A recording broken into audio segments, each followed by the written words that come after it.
Hi, I'm Professor Eric Bronson. And I'm Professor Beck Strah. And you're listening to Prison News.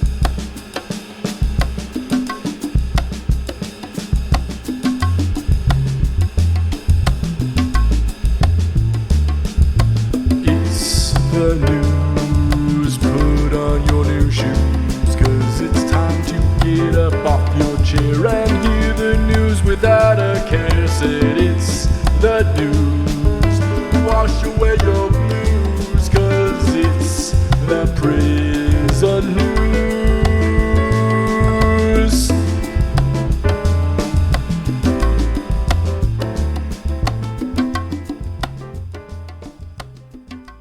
Ahoy, dudes.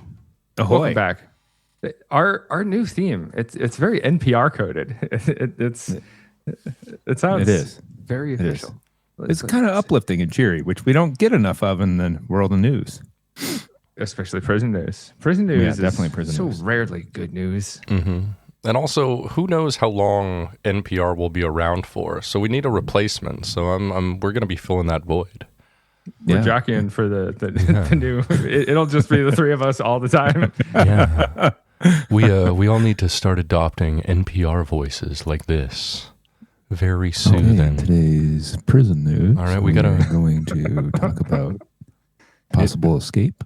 Yeah, we got to make sure if people are listening That's to us that they just start falling asleep while they're driving. Yeah. That's exciting. No, very exciting. Yeah. Okay.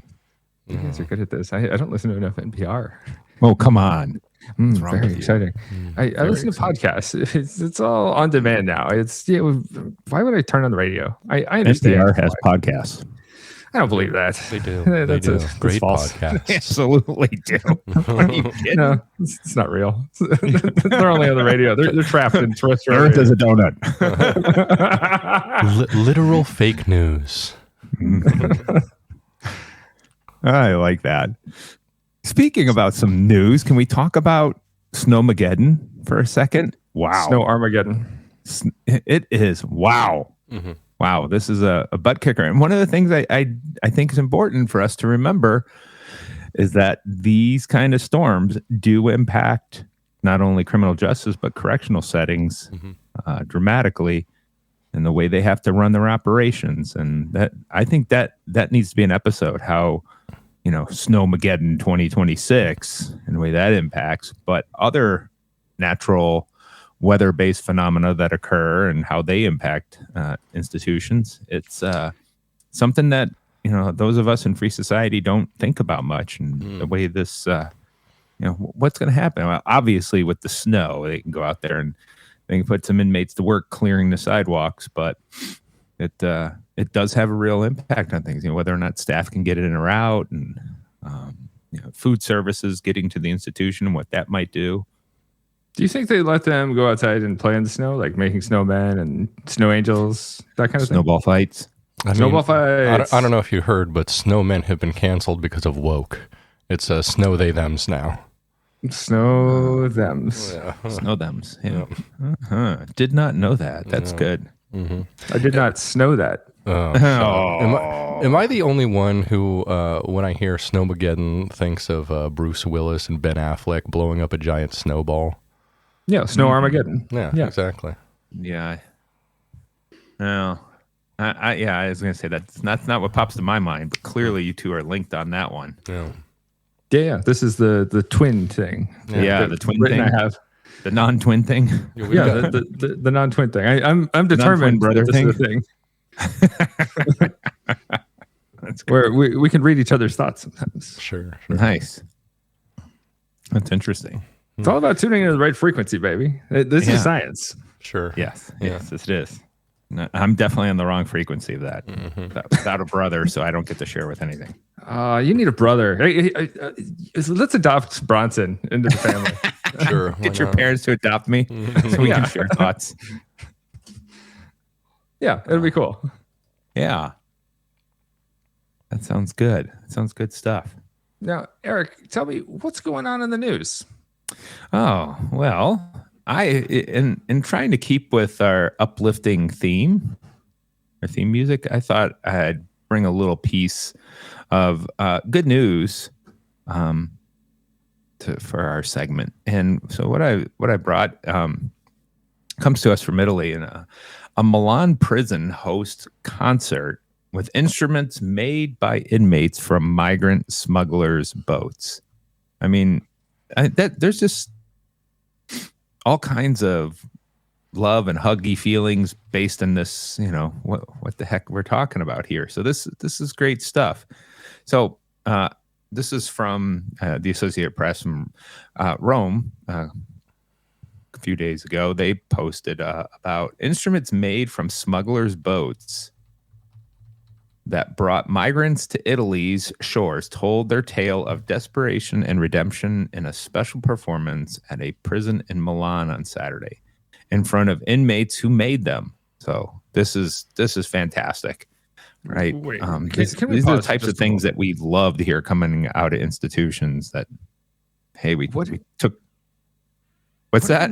What are they making? Like how do you make an instrument? Like they made like what, a harmonica out of like? No, they made violins, viola, and cellos. Oh, holy smokes! Yeah, and if you see the picture of them, they are so colorful. Because normally they're just that brown or tan color and shiny from whatever they use to polish them. But these are, they're yellow and green and brown and slats from the boats. It's quite amazing when you look at the pieces. But world-renowned Italian conductor Riccardo Muti led the Cherubini Youth Orchestra, whose members played on violins, violas, and cellos, distinguishable by the faded blue, green, and yellow paint of salvaged wood.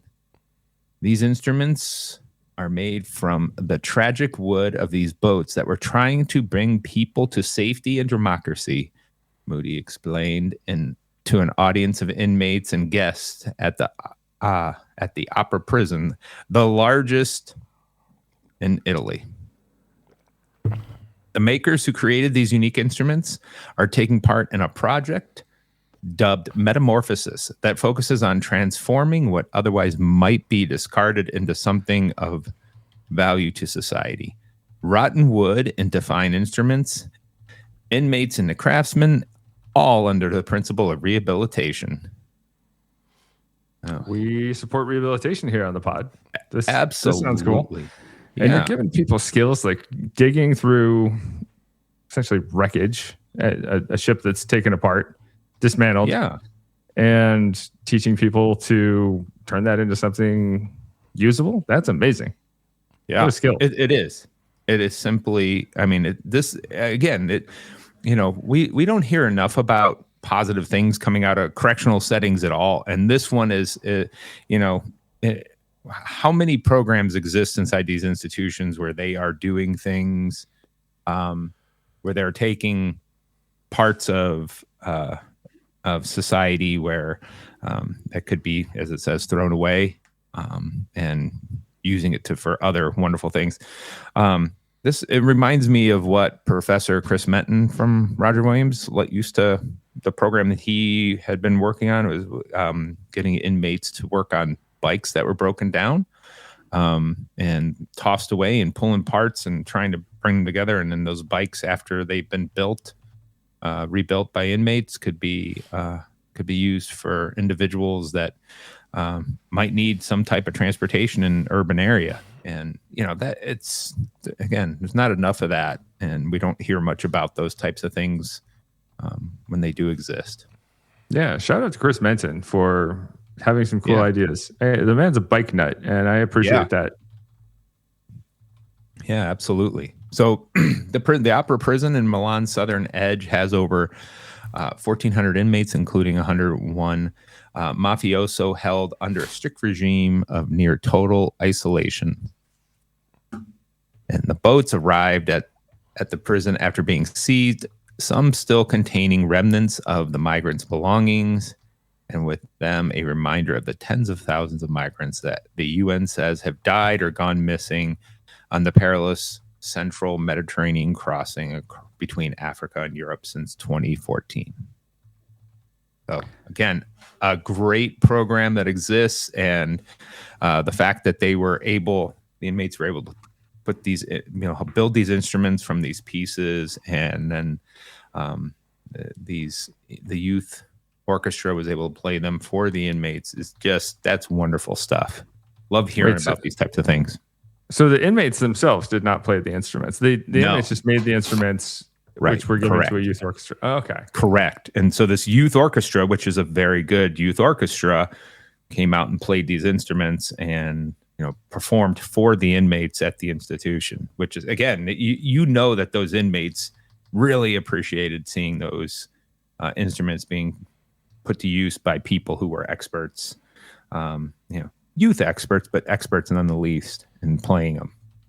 For sure. I am a strong supporter of the ideas behind inmate bands or inmate orchestras. I think that there's something there that could be really useful and productive for people with learning a new skill and giving them a productive outlet.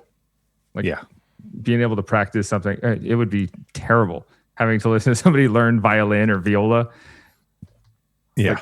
People who are bad at an instrument and learning. Oh God, imagine being stuck on a block with those guys.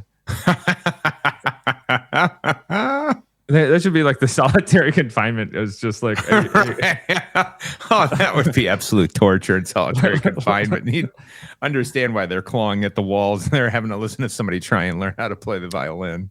What if you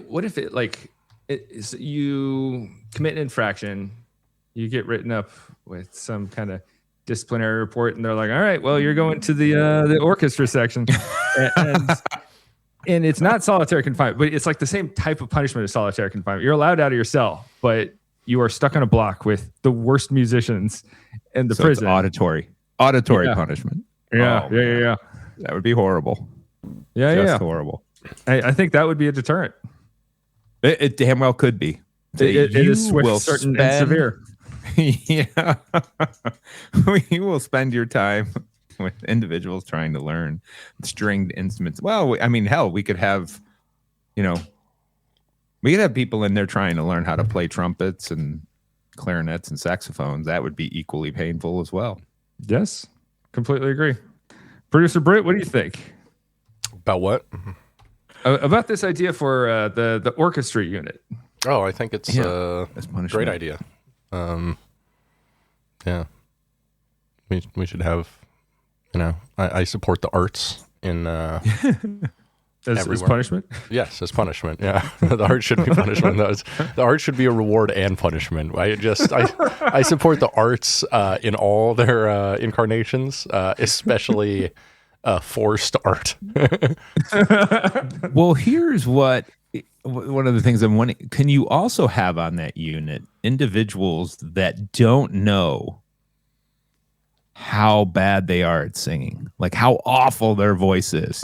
These folks that show up on America or Britain's Got Talent or American Idol and honestly believe that they're really good and they sound like a pack of wild pigs or dogs being slaughtered when they try and sing. Have them on the unit too, trying to sing as well. I mean, that be horrible. Yeah. Full support. That'd be a great punishment for everybody. Audio torture. It's we really don't do that ever in prisons, audiological punishment. No, but instead of solitary confinement, it feels more humane and it actually could make you better at something. Sure. Why not? Or just hateful and resentful and you hate music when you leave. One of the things, what was it? Thomas Silverstein, who ended up being isolated at, he did time at Leavenworth and then ended up in Atlanta. I can't remember where he assaulted or killed staff, whether it was Leavenworth or Atlanta. And then they sent him to Marion, Illinois. And they put him in the basement of Marion, Illinois, all by himself. Total, complete isolation. Nobody else was down in the basement with him. They created a cell for him down there.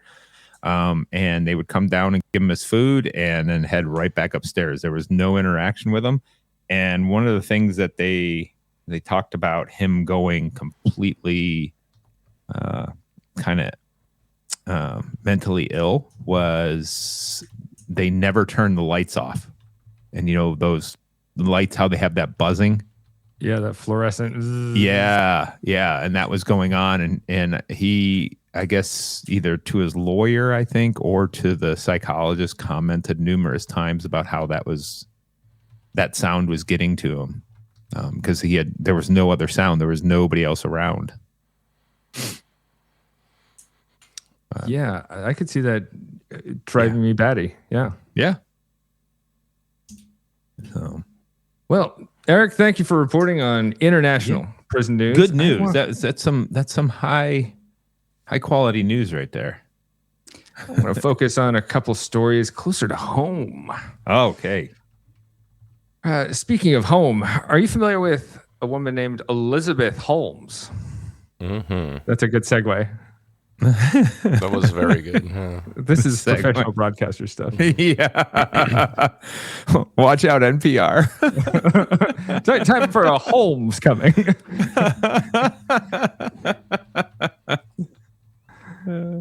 Are you familiar with Elizabeth Holmes?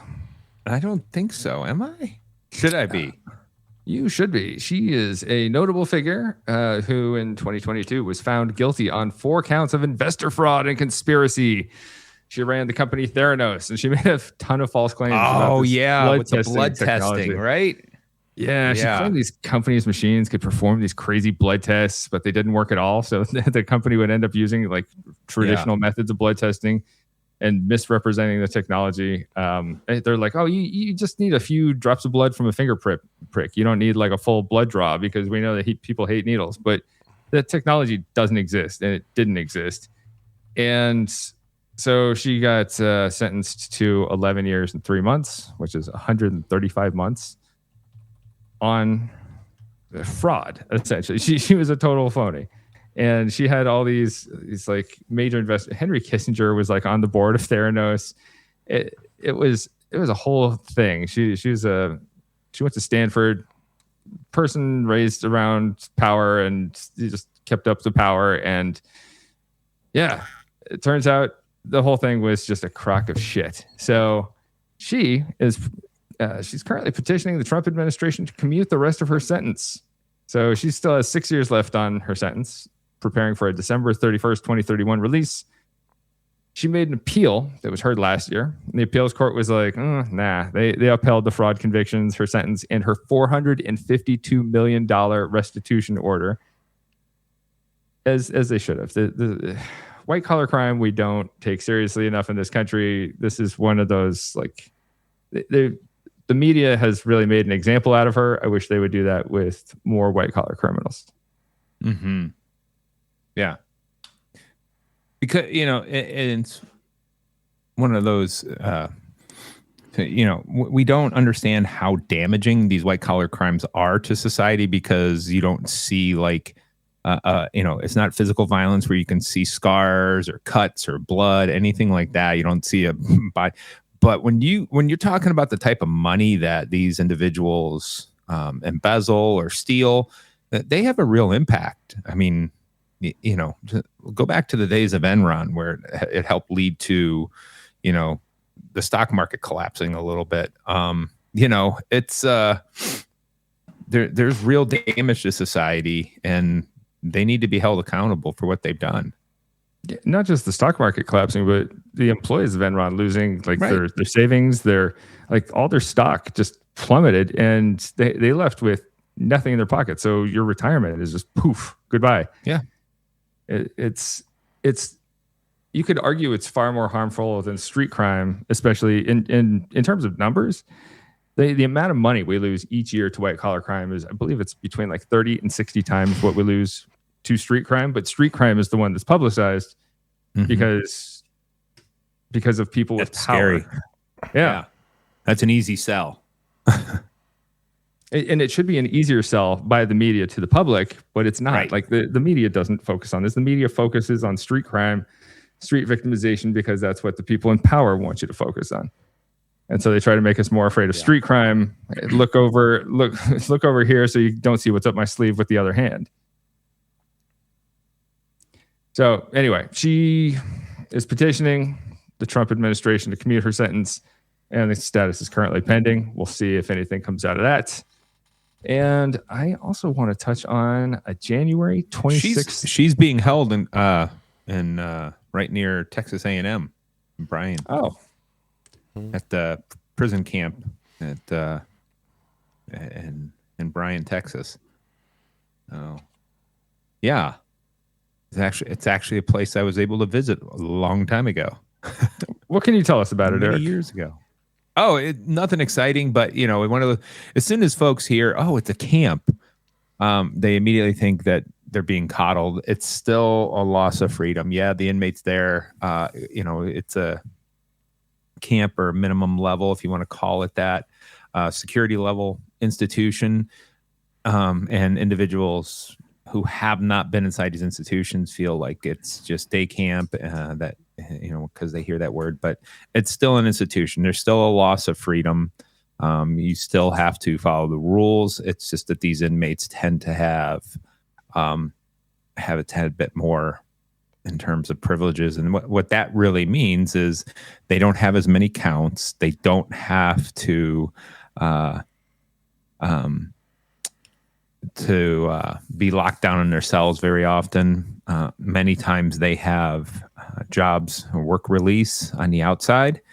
But unlike a lot of other camp levels, this institution actually does have a fence around it. Granted, it is a decorative one, and it doesn't have like the razor wire all around it. But this is not some type of, hey, they're being coddled. It's a serious prison, and they don't have freedom.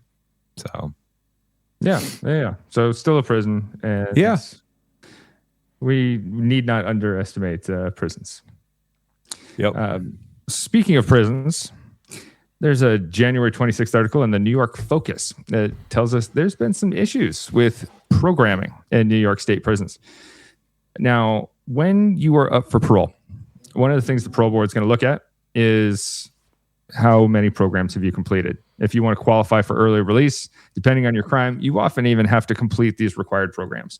So when I was teaching domestic relations courses, if you had been convicted of some sort of domestic violence offense, you often had to take my class at that prison.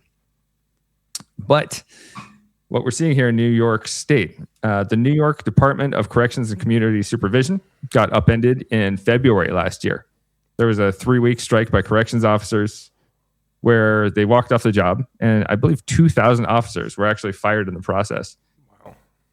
And the state locked down its 42 prisons, and in locking down these prisons, they paused all educational, vocational, and therapeutic programming.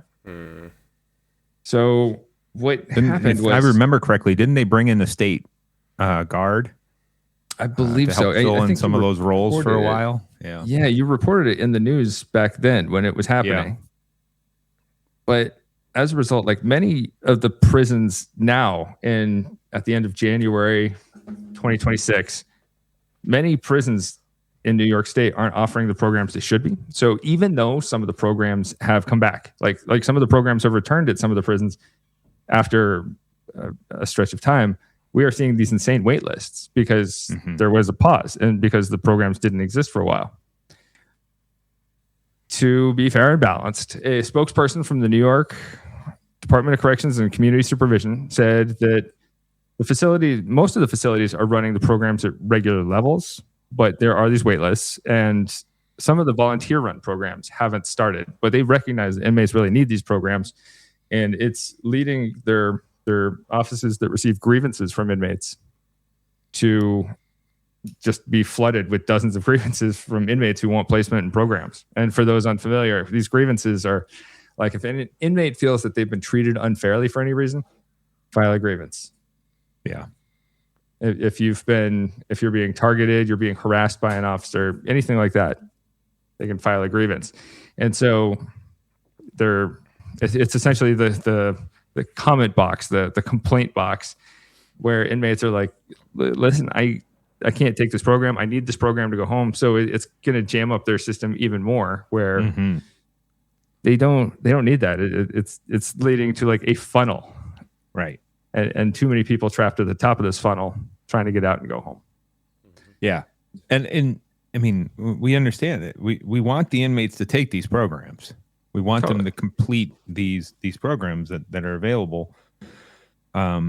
But if we're not offering them to them, because this happens, this isn't unique just to New York and because of the strike. We know that there are places around the country, states around the country that they'll mandate that an inmate take a sex offender program before being released. And, let's say if they have 15 prisons and they only offer that at 2 prisons, well, all of the inmates who are sex offenders need to get to one of those 2 prisons to complete that program. And if the state's just not moving them there, they just have to wait and sit to get there. And that happens all over the place. Totally. So I'm sure they didn't anticipate these kinds of downstream effects from a strike, but it's creating some real problems in the system, and it's creating problems for people who want to get out and go home. Yeah. And I'm sure it creates more logistical problems for like, who can we move? How can we move this person to that prison or this unit so they can take this program? So it just sounds like a logistical pain in the ass. Yeah. Yeah. So that's all the news I've got. Anything else to report? I have no news to report other than that nice piece that I brought. And producer Britt, you got anything? No. All right. Let's call it a few words today. Yeah. Oh, we should probably give a shout out to our sponsor. Who's that? That would be Roger Williams University School of Justice Studies. Thank you, Roger Williams University School of Justice Studies. Yeah. For continued patronage. Mm-hmm. What kind of programs do they have over there at Roger Williams University School of Justice Studies? I hear criminal justice is a really good program there. Yeah, that's a good one. We've got all kinds of offerings. We've got let's see here. We've got anthropology and sociology, cloud computing, public management, political science, public administration, legal studies, international relations, forensic science, digital forensics, cloud computing, and my personal favorite, with a bullet. Yes. Yeah. All right. Thank you, Roger Williams University School of Justice Studies. That's all for today. That's your news. Eric, hit those lights. I'll get the lights. Lights out.